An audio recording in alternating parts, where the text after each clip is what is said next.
Labai works on a concept called the couple. Basically, it's two levers linked at a single fulcrum, the elbow lock. And it doubles the foot-pounds of torque you can generate when compared to a single-arm lock. There's more than enough force to flip an opponent to the mat or dislocate his elbow. By using the twisting motion of the torso to drive the strike, the business end of the hardwood fighting stick can quickly accelerate to more than 25 miles per hour. On contact with the skull, the energy is enough to cause a depressed fracture. It's the same injury-producing force as being hit in the temple by a hammer. Baliag Pamali relies on something called a flexion moment imparted to the neck to do damage. An average man's neck can withstand about a 140 foot-pound flexion moment. Beyond that, soft tissue and even vertebrae can be crushed. By bringing your weight down fast, this move could easily deliver twice that amount of force. And it wouldn't just end a fight, it could leave your opponent paralyzed or dead. With the elbow locked, the opponent's forearm becomes a lever and his elbow a fulcrum.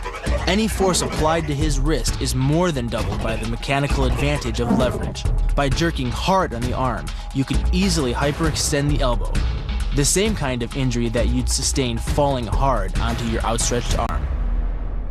The throw works just like a crowbar, where your leg is the lever and your hip is the fulcrum. The trick is positioning your body in just the right place. If you're just an inch off the placement of your thigh and hip, the amount of energy needed to throw an opponent can more than double. But performed correctly, Uchimata requires almost no energy, yet it can deliver up to 5,000 pounds of force.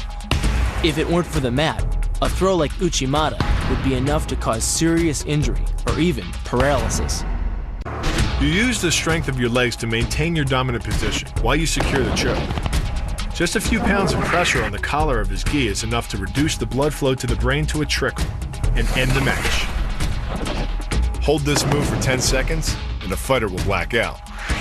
Hold it just a bit longer and he's dead.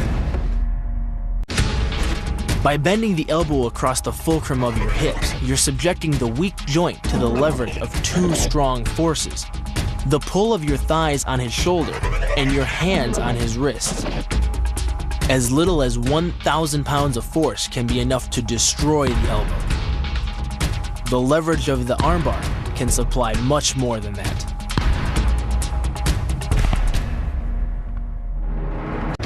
The sacrifice throw is a simple lesson in conservation of energy. The stronger the opponent attacks, the further he gets thrown. It works like a catapult, where your opponent's momentum supplies the counterweight. The faster he's going, the further he's going to fly, and the harder he's going to land.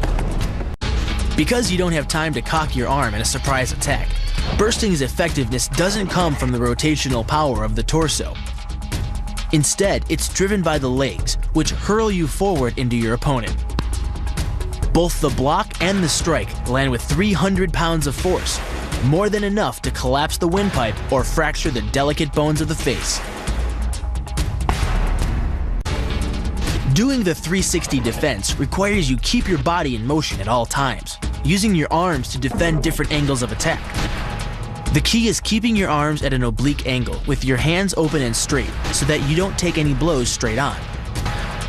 Each is deflected down the angle of your forearm, which reduces its impact. During the choke, your opponent is relying on his grip strength and outstretched arms to maintain the choke. The strength of your back and shoulder muscles is greater than the applied force of your opponent's hold, so it doesn't take much to break his grip.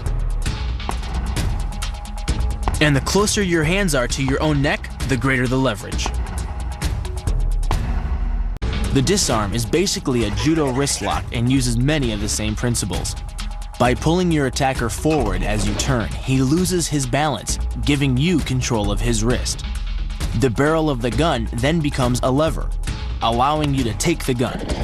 Because you are using the muscles of your torso, which can deliver up to 10 times more force than the muscles of the wrist, the disarm works against an opponent who is much stronger than you.